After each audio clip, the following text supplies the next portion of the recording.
தேசத்தின் குரல் செய்திகள். முதலில் தலைப்புச் செய்திகள். நீர்கொழும்பு சிறைச்சாலை கலவரம் அதிகரிக்கும் உயிரிழப்பு. இன்றும் 3 உயிரிழப்பு. மட்டக்களப்பு சிறையில் இளைஞரொருவர் உயிரை மாய்க்க முயற்சி.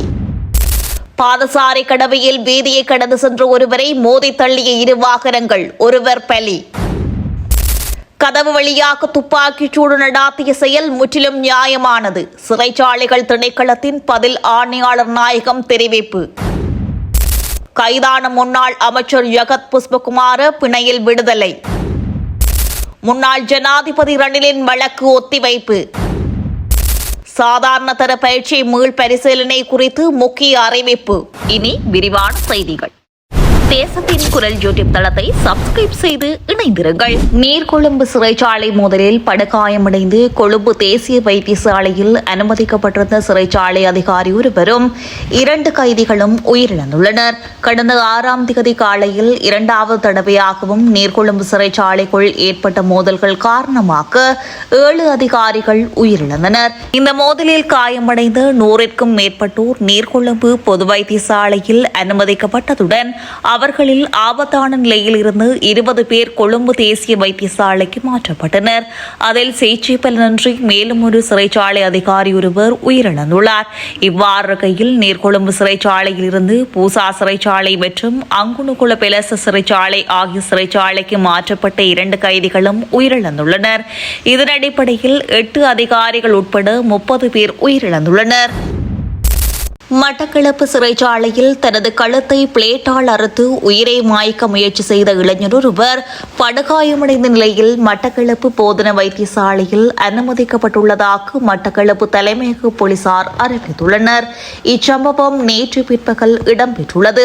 அக்கரைப்பேட்டையைச் சேர்ந்து 24 வயதுடைய இளைஞர் ஒருவர் கஞ்சாவுடன் கைது செய்யப்பட்டு நீதிமன்றில் முன்னிலைப்படுத்தப்பட்டதன் பின்னர் மட்டக்களப்பு சிறைச்சாலையில் விளக்கமறியலில் வைக்கப்பட்டிருந்தார். இவ்வாறு இருக்கையில் நேற்று நண்பகல் 12 மணியளவில் குறித்த இளைஞர் தனது கழுத்தை பிளேட்டினால் அறுத்து உயிரை மாய்க்க முயற்சி செய்த போது படுகாயமடைந்துள்ளார். இதனையடுத்து அவர் உடனடியாக மீட்கப்பட்டு மட்டக்களப்பு போதனா வைத்தியசாலையின் அவசர சிகிச்சை பிரிவில் அனுமதிக்கப்பட்டுள்ளார். இச்சம்பவம் தொடர்பான மேலதிக விசாரணைகளை மட்டக்களப்பு தலைமையக போலீசார் முன்னெடுத்து வருகின்றனர். பாதசாரி கடவையில் வீதியை கடந்து சென்ற ஒருவரை இருபுறமும் இருந்து வந்த வாகனங்கள் மோதி தள்ளியதில் ஒருவர் பலியாகியுள்ள சம்பவம் புளியங்குளத்தில் இடம்பெற்றுள்ளது. குறித்த சம்பவம் புளியங்குளம் எரிபொருள் விற்பனை நிலையத்திற்கு முன்பாக நேற்று இரவு 8 மணியளவில் இடம்பெற்றுள்ளது. குறித்த சம்பவம் தொடர்பில் மேலும் தெரிய வருகையில் வவனியாவிலிருந்து அதிவேகமாக யாழ் நோக்கி பயணித்த கயஸ் ரக வாகனம் ஒன்று குறித்த பாதசாரி கடவையூடாக வீதியை கடந்து சென்ற ஒருவரை மோதியுள்ளது. இதன்போது கயஸ் வாகனத்தால் மோதி தூக்கி எறியப்பட்ட நபரை யாழிலிருந்து வவனியா நோக்கி வேகமாக சென்று கொண்டிருந்த கார் மோதியதில் காரின் சக்கரங்கள் குறித்த நபரின் மீது ஏறியுள்ளது. இச்சம்பவத்தில் சுமார் 55 வயது மதிக்கத்தக்க ஆணொருவர் கடுமையான காயங்களுக்குள்ளாகி உயிரிழந்துள்ளார். குறித்த சம்பவம் தொடர்பில் புளியங்குளம் போலீசார் மேலதிக விசாரணைகளை முன்னெடுத்து வருகின்றனர். நீர்கொழும்பு சிறைச்சாலையில் நேற்று ஏற்பட்ட கலவரத்தின் போது சிறைச்சாலை அதிகாரி ஒருவர் கதவு வழியாக துப்பாக்கிச் சூடு நடாத்திய செயல் முற்றிலும் நியாயமானது என்று சிறைச்சாலைகள் திணைக்களத்தின் பதில் ஆணையாளர் நாயகம் பிரசாத் கேமந்தகுமார் தெரிவித்துள்ளார். சோசியல் மீடியாவில் பரவி வரும் வீடியோ சம்பவத்தின் ஒரு சிறிய பகுதியை மட்டுமே காட்டுவதாகவும் சிறைச்சாலைக்குள் நிலவிய அபாயகரமான சூழலை அது முழுமையாக பிரதிபலிக்கவில்லை என்றும் அவர் தெரிவித்துள்ளார். இதுகுறித்து மேலும் தெரிவிக்கையில் சிறைச்சாலையின் வெளிப்புற இரும்பு கதவை உடைத்த கைதிகள் உள்புற மரக்கதவை நோக்கி முன்னேறினர். இந்த கதவுகளுக்கு இடையிலான பகுதியில் பாதுகாப்பு உபகரணங்கள் மற்றும் சிறைச்சாலையின் முக்கிய தொடர்பு அமைப்புகள் அமைந்துள்ளன. கைதிகள் உள்புற மரக்கதவையும் உடைத்திருந்தால் சிறைச்சாலையின் பாதுகாப்பு வசதிகள் சேதமடைந்து பெருமளவான கைதிகள் தப்பிச் செல்லும் அபாயம் ஏற்பட்டிருக்கும். இது பொதுமக்களின் பாதுகாப்பிற்கு பெரும் அச்சுறுத்தலாக அமைந்திருக்கும். துப்பாக்கிச் சூடு நடாத்துவதற்கு வருவதற்கு முன்பே கலவரத்தை கட்டுப்படுத்த சென்ற சிறைச்சாலை அதிகாரிகள் கைதிகளால் சிறைப்பிடிக்கப்பட்டு தாக்கப்பட்டனர். உள்ளே சிக்கியிருந்த அதிகாரிகள் உயிரை காப்பாற்றுவதற்கும் மோசமடைந்த நிலைமையை கட்டுப்பாட்டுக்குள் கொண்டு வருவதற்கும் வேறு வழியின்றி உள்புற மரக்கதவில் இருந்த சிறிய திறப்பின் வழியாக அந்த அதிகாரி துப்பாக்கிச்சூடு நடாத்தியதாக அவர் தெரிவித்துள்ளார். தங்களது உயிரை பணயம் வைத்து சிறைச்சாலையின் பாதுகாப்பை உறுதி செய்யவும் பொதுமக்களுக்கு ஏற்படவிருந்த பெரும் ஆபத்தை தடுக்கவுமே அதிகாரிகள் இத்தகைய உடனடி நடவடிக்கை எடுத்ததாக பதில் ஆணையாளர் நாயகம் வலியுறுத்தியுள்ளார். லஞ்ச ஊழல் ஒழிப்பு ஆணைக்குழுவினால் ஊழல் குற்றச்சாட்டுகள் தொடர்பாக கைது செய்யப்பட்ட முன்னாள் அமைச்சர் ஜெகத் புஷ்பகுமார் பிணையில் விடுவிக்கப்பட்டுள்ளார்.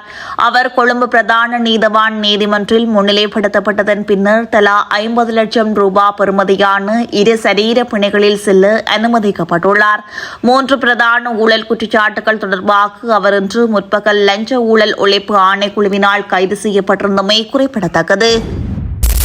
அரசு நிதியை முறைகேடாக பயன்படுத்திய குற்றச்சாட்டுகளின் கீழ் சந்தேகத்தின் பேரில் நீதிமன்றில் முன்னிலைப்படுத்தப்பட்டு முன்னாள் ஜனாதிபதி ரணில் விக்ரமசிங்கே மற்றும் முன்னாள் ஜனாதிபதி செயலாளர் சமன் ஏகநாயக்க ஆகியோர் தொடர்பில் எடுக்கப்பட வேண்டிய சட்ட நடவடிக்கை குறித்து சட்டமா அதிபரின் நிலைப்பாட்டை அறிவிப்பதற்காக இந்த வழக்கை செப்டம்பர் மாதம் 30ஆம் தேதி அழைக்குமாறு கொழும்பு கோட்டை நீதவான் நீதிமன்றம் திகதியிட்டுள்ளது. இந்த வழக்கு இன்று கொழும்பு கோட்டை நீதவான் பசன் அமரசேன முன்னிலையில் விசாரணைக்கு எடுத்துக் கொள்ளப்பட்டது. இதன்போது குற்றப்புலனாய்வு திணைக்கள அதிகாரிகள் நீதிமன்றத்திற்கு தெரிவிக்கையில் இந்த சம்பவம் தொடர்பான விசாரணைகள் நிறைவு செய்யப்பட்டு அதன் சுருக்க கோப்புகள் சட்டமா அதிபரிடம் சமர்ப்பிக்கப்பட்டுள்ளதாக தெரிவித்தனர். அந்த சந்தர்ப்பத்தில் சிரேஷ்ட அரசு சட்டத்தரணி சமதரி பியசேன நீதிமன்றில் விவரங்களை முன்வைத்து இந்த சம்பவம் தொடர்பான விசாரணைகள் முடிக்கப்பட்டு கோப்புகள் சட்டமா அதிபருக்கு அனுப்பப்பட்டுள்ளதால் சட்டமா அதிபரின் நிலைப்பாட்டை அறிவிப்பதற்கு ஒரு திகதியை வழங்குமாறு கோரினர். இதேவேளை ரணில் விக்ரமசிங்க சார்பில் முன்னிலையான ஜனாதிபதி சட்டத்தரணி அனுஜ பிரேமரத்ன நீதிமன்றில் விவரங்களை முன்வைக்கையில் இந்த வழக்குக்கு அடிப்படையாக அமைந்து மொத்த தொகையில் பாதியளவு வாகனங்களுக்காகவே செலவிடப்பட்டுள்ளதாக விசாரணையாளர்கள் தெரிவித்துள்ளனர் என்றார். எனினும் தனது கட்சிக்காரருக்கு பிரித்தானிய அரசாங்கமே வாகனங்களை வழங்கியதாகவும் அது தொடர்பாக பிரித்தானிய அரசாங்கம் பின்பற்றிய நடைமுறைகள் அடங்கிய ஆவணம் ஒன்றை அரசு சட்டத்தரணியிடம் ஒப்படைத்த ஜனாதிபதி சட்டத்தரணி இதுகுறித்தும் விசாரணை நடாத்துமாறு கேட்டுக் கொண்டார். முன்வைக்கப்பட்ட விவரங்களை பரிசீலித்த நீதவான் இந்த முறைப்பாட்டை மீண்டும் செப்டம்பர் மாதம் 30ஆம் தேதி அழைக்குமாறு உத்தரவிட்டார். அன்றைய தினம் சட்டமாதிபரின் நிலைப்பாட்டை நீதிமன்றத்திற்கு அறிவிக்குமாறு நீதவான் அரசு சட்டத்தரணிக்கு உத்தரவிட்டார். 2023ஆம் ஆண்டு பிரித்தானியாவில் நடைபெற்று தனது மனைவியின் பட்டமளிப்பு விழாவில் கலந்து கொள்வதற்காக 166 லட்சம் ரூபாவிற்கும் அதிக அரசு பணத்தை தனிப்பட்ட பயணத்திற்காக செலவிட்டதன் மூலம் அரசு நிதியை முறைகேடாக பயன்படுத்திய குற்றச்சாட்டுகளின் கீழ் முன்னாள் ஜனாதிபதி ரணில் விக்ரமசிங்கே மற்றும் அவரது செயலாளராக கடமையாற்றிய சமன் ஏகநாயக்க ஆகியோர் குற்றப்புலனாய்வு திணைக்களத்தினரால் நீதிமன்றில் முன்னிலைப்படுத்தப்பட்டிருந்தமை குறிப்பிடத்தக்கது. 2025ஆம் ஆண்டுக்கான கல்வி பொதுத்தராதர சாதாரணதர பரீட்சை பெறுபவர்களுக்கான மீள் பரிசீலனை விண்ணப்பங்களை சமர்ப்பிக்கும் நடவடிக்கை இன்றுடன் நிறைவடைய உள்ளதாக தெரிவிக்கப்பட்டுள்ளது. கடந்த ஜூன் மாதம் 25ஆம் தேதி முதல் இதற்கான விண்ணப்பங்கள் கோரப்பட்டிருந்தன. பாடசாலை மாணவர்கள் மற்றும் தனிப்பட்ட விண்ணப்பதாரர்கள் என இரு தரப்பினரும் தமக்கான விண்ணப்பங்களை சமர்ப்பிக்கும் வாய்ப்பு வழங்கப்பட்டிருந்தது. விண்ணப்பிக்க விரும்பும் பரீட்சார்த்திகள் இலங்கை பயிற்சி திணைக்களத்தின் உத்தியோகபூர்வ இணையதளத்தின் ஊடாக மேலதிக தகவல்களை பெற்றுக் கொள்ளவும் விண்ணப்பங்களை சமர்ப்பிக்க முடியும் என்று பயிற்சி திணைக்களம் தெரிவித்துள்ளது. தேசத்தின் குரல் யூடியூப் தளத்தை சப்ஸ்கிரைப் செய்து இணைந்திருங்கள்.